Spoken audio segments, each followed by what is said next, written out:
February 2018, isang inabandonang apartment sa Kuwait City.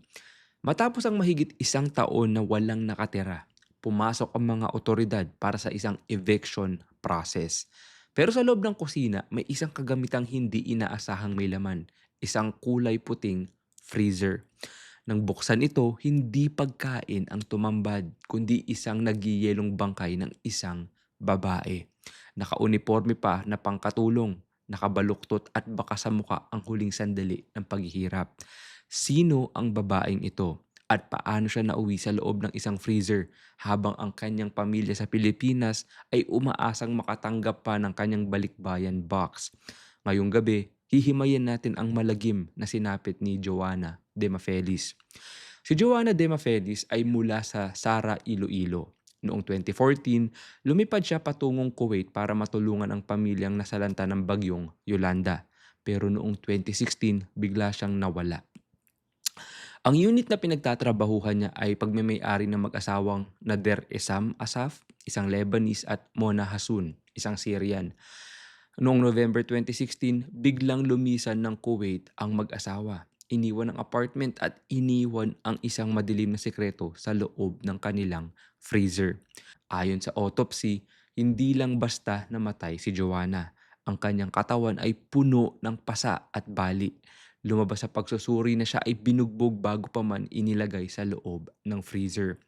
Ang nakakapangilabot na posibilidad, maaring buhay pa siya o naghihingalo ng ikulong sa loob ng nagyiyelong kagamitan. Ang balita ay yumanig sa buong mundo.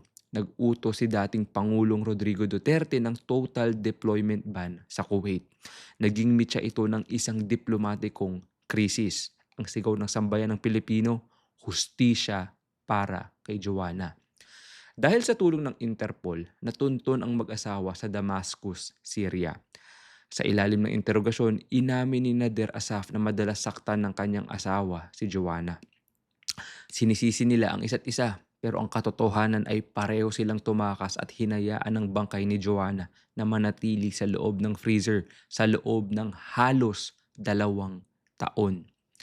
Ang hatol, mabilis ang naging usad ng hustisya. Noong April 2018, hinatulan ng isang Kuwaiti court ang mag-asawang Asap at Hasun ng kapatayan sa pamamagitan ng pagbitay o death by hanging. Si Joanna De Mafelis ay naging simbolo ng sakripisyo ng bawat OFW. Ang freezer ay hindi lamang naging libingan, ito ay naging bintana sa mas malalim na problema ng pang-aabuso sa ating mga manggagawa sa ibang bansa. Ngayong 2026, tinitignan natin ang kanyang kwento, hindi para manakit, kundi para magpaalala na ang bawat remittance na natatanggap natin ay may kalakip na pawis, luha at minsan buhay.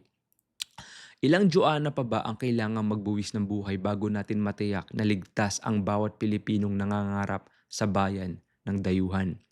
Ang hustisya ay hindi lamang ang pagpapakulong sa may sala, kundi ang pagtiyak na wala nang susunod pa na magiging bangkay sa loob ng freezer.